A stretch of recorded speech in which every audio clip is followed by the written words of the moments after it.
주님의 은혜와 평강 여러분 삶 가운데 가득하기를 축복합니다. 오늘 본문은 이사야 29장입니다. 너에게 재앙이 닥칠 것이다. 아리에라 아리에라 다윗이 진을 쳤던 성읍아, 해마다 절기들은 돌아오련만 내가 너 아리엘을 포위하고 치겠다. 나의 번제단이라고 불리던 너를 칠 것이니 킬터이니 네가 슬퍼하고 통곡할 것이다. 내가 너의 사면을 둘러 진을 치며 너를 삥 둘러서 탑들을 세우고 흙덜미를 쌓아 올려 너의 성을 치겠다. 그때 너는 낮아져서 땅바닥에서 말할 것이며 너의 말소리는 내가 쓰러진 먼지 바닥에서 나는 개미 소리와 같을 것이다. 너의 목소리는 땅에서 나는 유령의 소리와 같을 것이며 너의 말은 먼지 바닥 속에서 나는 중얼거리는 소리와 같을 것이다. 그러나 너를 친 원수의 무리는 가는 먼지처럼 되어 날아가며 그 잔인한 무리는 곁처럼 흩날릴 것이다. 갑자기 예기치 못한 순간에 만군의 주님께서 너를 찾아오시되 우레와 지진과 큰 소리를 일으키시며 회오리 바람과 폭풍과 태워버리는 불길로 찾아오실 것이다. 아리엘을 치는 모든 나라의 무리와 그의 요새들을 공격하여 그를 괴롭히는 자들 모두가 마치 꿈을 꾸는 것처럼 밤에 환상을 보는 것처럼 헛수고를 할 것이다. 마치 굶주린 자가 꿈에 먹기는 하나 깨어나면 더욱 허기를 느끼듯이, 목마른 자가 꿈에 마시기는 하나 깨어나면 더욱 지쳐서 갈등을 느끼듯이 시온산을 치는 모든 나라의 무리가 그러할 것이다. 너희는 놀라서 기절할 것이다. 너희는 눈이 멀어서 앞을 못 보는 사람이 될 것이다. 포도주 한 모금도 마시지 않았는데 취할 것이다. 독한 술 한 방울도 마시지 않았는데 비틀거릴 것이다. 주님께서는 너희에게 잠드는 영을 보내셔서 너희를 깊은 잠에 빠지게 하셨다. 너희의 예언자로 너희의 눈구시를 못하게 하셨으니 너희의 눈을 멀게 하신 것이요 너희의 선견자로 앞을 내다보지 못하게 하셨으니 너희의 얼굴을 가려서 눈을 못 보게 하신 것이다. 이 모든 묵시가 너희에게는 마치 밀봉된 두루마리의 글처럼 될 것이다. 너희가 그 두루마리를 유식한 사람에게 가지고 가서 이것을 좀 읽어주시오 하고 내주면 그는 두루마리가 밀봉되어 있어서 못 읽겠소 하고 말할 것이다. 너희가 그 두루마리를 무식한 사람에게 가지고 와서 이것을 좀 읽어주시오 하면 그는 나는 글을 읽을 줄 모릅니다 하고 말할 것이다. 주님께서 말씀하시다. 이 백성이 입으로는 나를 가까이 하고 입술로는 나를 영화롭게 하지만 그 마음으로는 나를 멀리하고 있다. 그들이 나를 경외한다는 말은 다만 들은 말을 흉내내는 것일 뿐이다. 그러므로 내가 다시 한번 놀랍고 기이한 일로 이 백성을 놀라게 할 것이다.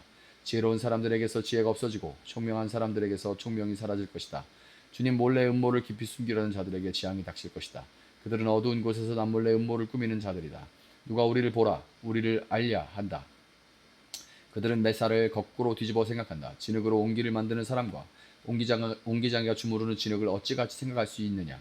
만들어진 물건이 자기를 만든 사람을 두고 그가 나를 만들지 않았다 하고 말할 수 있느냐. 빚어진 것이 자기를 빚은 사람을 두고 그는 기술이 없어 하고 말할 수 있느냐. 레바논의 밀림이 기름진 밭으로 변하고 그 기름진 밭이 다시 밀림으로 변하는 것은 시간 문제이다. 그날이 오면 듣지 못하는 사람이 두루마리에 글을 읽는 소리를 듣고 어둠과 흑암에 쌓인 눈먼 사람이 눈을 떠서 볼 것이다. 천한 사람이 주님 안에서 더없이 기뻐하며 사람들 가운데 가난한 사람들이 이스라엘의 거룩하신 분 안에서 즐거워할 것이다. 포악한 자는 사라질 것이다. 비웃는 사람은 자취를 감출 것이다. 죄지을 기회를 엿보던 자들이 모두 끝장날 것이다. 그들은 말 한마디로 사람에게 죄를 뒤집어 씌우고 성문에서 재판한 사람을 올무에 걸리게 하며 정당한 이유 없이 의로운 사람이 사람의 권리를 박탈하던 자들이다. 그러므로 아브라함을 구속하신 주님께서 곧 야곱 족속의 주 하나님께서 이렇게 말씀하신다. 이제 야곱이 다시는 부끄러움을 당하지 않을 것이고 이제 그의 얼굴이 다시는 수모 때문에 창백해지지는 않을 것이다. 야곱이 자기의 자손 곧 그들 가운데서 내가 친히 만들어준 그 자손을 볼 때 그들은 내 이름을 거룩하게 할 것이다. 야곱의 거룩한 분을 거룩하게 만들며 이스라엘 하나님을 경외할 것이다. 그래서 마음이 혼미하던 사람이 총명해지고 거스르던 사람이 교훈을 받을 것이다. 아멘. 자, 하나님께서 예언자 이사야를 통해서 예루살렘을 지금 아리엘 이렇게 부르고 있죠. 아리엘은 하나님의 번제단이라는 뜻을 가진 예루살렘의 별명입니다. 도시의 별명이에요. 예루살렘은 하나님께 향기로운 제물을 드리는 예배의 중심이자 하나님의 임재가 머물던 거룩한 성이었습니다. 그런데 이 번제단을 향해서 여섯 가지 화 중에서 두 번째 화, 멸망할 것이다. 재앙이 닥칠 것이다. 화 있을진저 두 번째 화가 선포가 됩니다. 번제단 위에서 불타는 제물들처럼 예루살렘 자체가 제물이 돼서 불타게 될 날이 곧 다가올 것이라 그런 말이죠. 왜 이런 심판이 찾아오게 될까요? 예루살렘에 여전히 예배의 형식은 유지되고 있습니다. 상번제라고 해서 매일 아침 저녁으로 두 번씩 드리는 이 상번제가 늘 상자예요. 그래서 계속 드려지고 있습니다. 계속 예배 형식은 유지되고 있어요. 새벽 예배, 저녁 예배 계속 진행은 되고 있는 겁니다. 그런데 그 중심은 사라진 지 오래였습니다. 겉으로는 예배하지만 속은 하나님과 전혀 상관없는 상태에 빠진 것이고, 이런 영적인 상태는 예루살렘을 비롯한 남유다 전체의 정치, 경제, 교육, 국방 등등 모든 영역의 타락으로 나타나게 된 겁니다.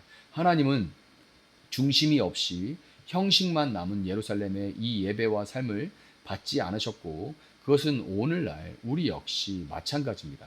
하나님께서는 예배당에 나와서 우리가 예배당에 나와서 찬양하고 기도하며 예배의 형식을 갖춘다고 해서 하나님 기뻐 받으시는 예배가 되는 것이 결코 아니죠.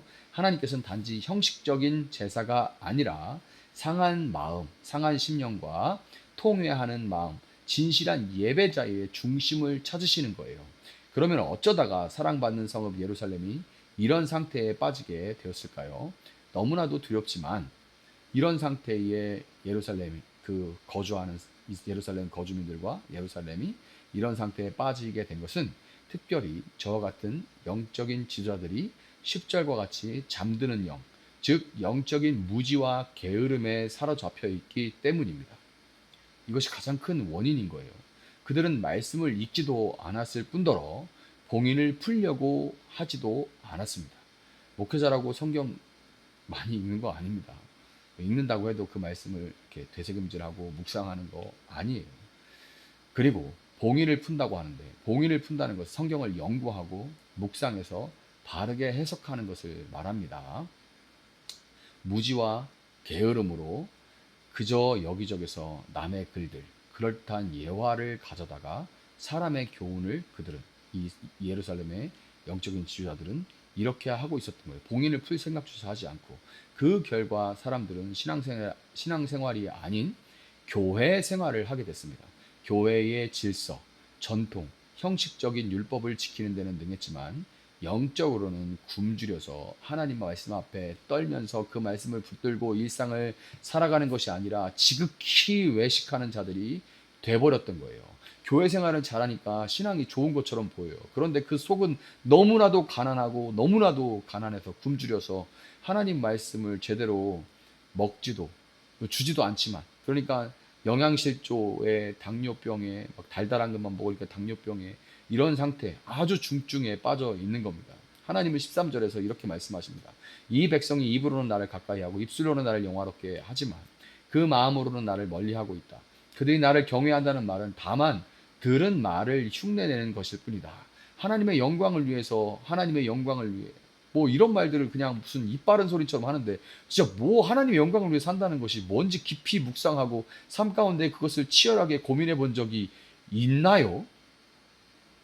뭘 영광을 위해 산다는 거예요? 그냥 종교적인 용어인 거예요. 그런 말들을 잘 주워 섬기면 교회 생활 잘하는 것처럼 보이고 신앙 좋은 것처럼 보이는데, 그런 말들이 정말 삶 가운데 치열하게 고민하고 그 어떤 선택의 순간에 이럴 때 그렇게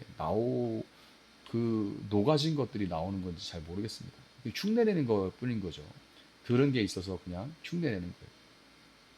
이 말씀을 예수님이 마태복음 15장에서 바리새인들이 전통과 형식을 지키면서도 실제로는 하나님의 뜻과 멀어졌던 모습을 꾸짖을 때 예수님이 바로 이 말씀, 이 백성이 입술로는 나하고 가깝지만 그러나 그 마음으로는 나를 멀리하고 있다. 이 말씀 예수님이 인용하신 것이 여기서 인용하신 말씀입니다. 경건의 모양은 있지만 삶을 변화시키는 경건의 능력은 부족한 모습, 주일에는 예배를 드리지만 일상의 예배가 없는 모습, 예배당 안과 밖의 모습이 너무나도 다른 모습, 이럴 때 하나님이 열방을 일으켜서 예루살렘을 치신 것처럼 징계를 피할 수 없는 것이고, 그것이 오늘 우리와 한국교회가 혼란과 수치를 겪고 있는 이유인 것입니다.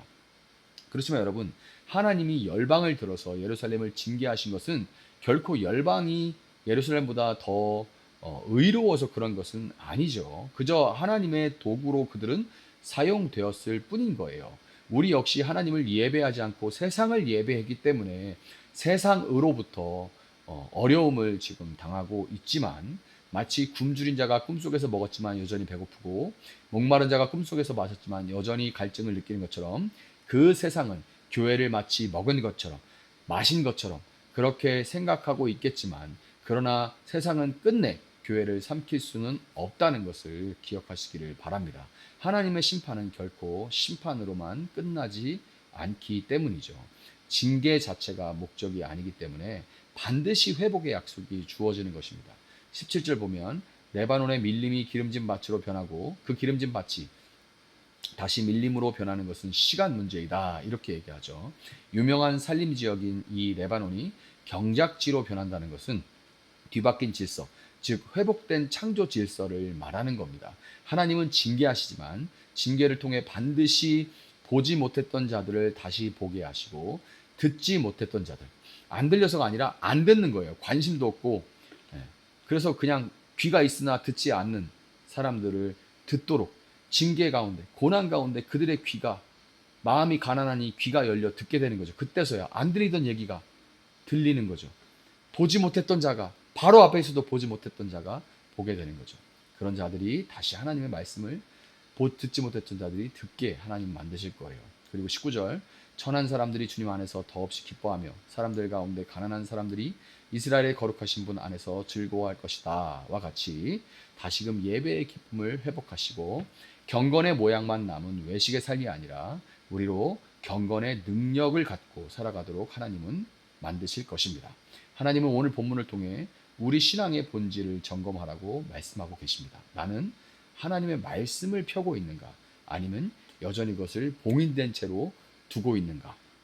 나는 하나님을 마음으로 예배하고 있는가? 아니면 입술로만 그분에게 가까이 있는가? 내 신앙은 형식에 머물고 있는가? 아니면 실제 삶 속에서 말씀의 능력을 드러내고 있는가?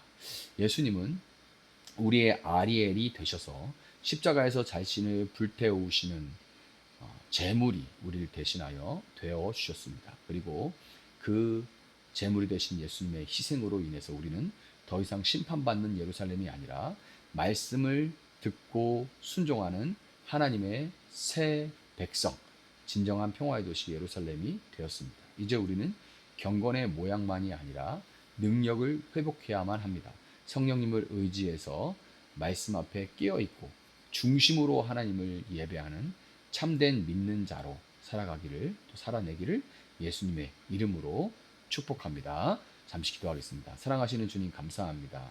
아리에라 아리에라 하고 하나님은 예루살렘을 안타깝게 부르십니다. 하나님은 그 아리엘, 내 딸아, 내 아들아 하고 다정하게 부르시는 그 음성으로 손을 들어 그들을 징계하시는 것이 너무나 마음 아프신 것을 알고 있습니다. 그럼에도 불구하고 귀가 있어도 듣지 못하고 눈이 있어도 보지 못하는 자들에게는 하나님 정말 그들의 마음이 가난해지고 그들의 삶이 어려워서 인간은 정말 감기라도 걸려야 하나님 의지하게 되는 것처럼 작은 어려움으로 인하여서 보게 되고 듣게 된다는 것을 알게 됩니다.